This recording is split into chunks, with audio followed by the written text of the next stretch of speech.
మాది 12 ఎకరాలు, 6 ఎకరాలు పోతుంది. 6 ఎకరాలు పోతుంది. మాకు 3 పిల్లలు.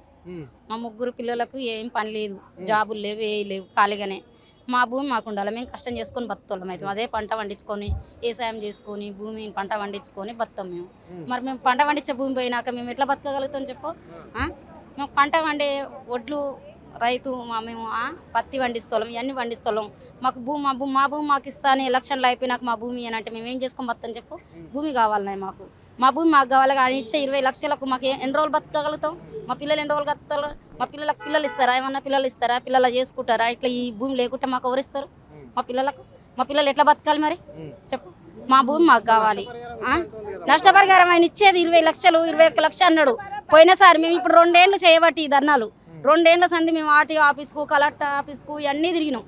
అన్నీ తిరిగితే తిరగంగా ఇప్పుడు 32 లక్షలు, 33 లక్షలు అంటుండు. ఆ 33 లక్షలు ఎన్ని రోజులు బతకగలుగుతాం మేము? ఆ పసలు మా పిల్లలు మేము ఆ పిల్లలతో ఎన్ని రోజులు బతకగలుగుతాం చెప్పు? మా భూమి మాకుంటే ఎన్ని ఏళ్ళు అయినా బతకగలుగుతాం. దాంట్లో పంట పండించుకుంటాం, తింటాం, బతుకుతాం. మరి మేము 20 లక్షలు, 30 లక్షలు ఇస్తే ఎన్ని ఏళ్ళు తినగలుగుతాం? అవి ఒక దగ్గర పెట్టి మనం ఎన్ని రోజులు తీస్తాం చెప్పు? ఎన్ని రోజులు ఉంటాయి ఆ పసలు ఆడబెడితే?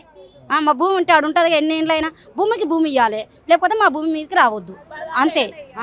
మా భూమి మాకు ఉండాలి. మాది గ్రామ పంచాయతీ మందలగూడెం. మాది త్రిపుర రోడ్డు మేము ఇయ్యం, మా రోడ్డు మాకే కావాలి. ఇచ్చిన బజార్ రేటు, బజార్ రోడ్డు ₹1 2 కోట్లు పోతుంది. మాకు 2 పిల్లలు పెళ్లికి ఎదిగిరు, మేము వాళ్ళని ఏం పోషించాలి? ఏం చదువుకుంటారు? మాకు 3 ఆడపిల్లలు, మా తోడ. మా మామ చనిపోయిండు, అటాక్ వచ్చి భూమి వల్ల అటాక్ వచ్చి చనిపోయిండు. అదే నైటు అటాక్ వచ్చింది. ఉదయం 10-11 గంటలకు వచ్చిర్రు, చెట్లు లెక్క పెట్టుకుంటామని.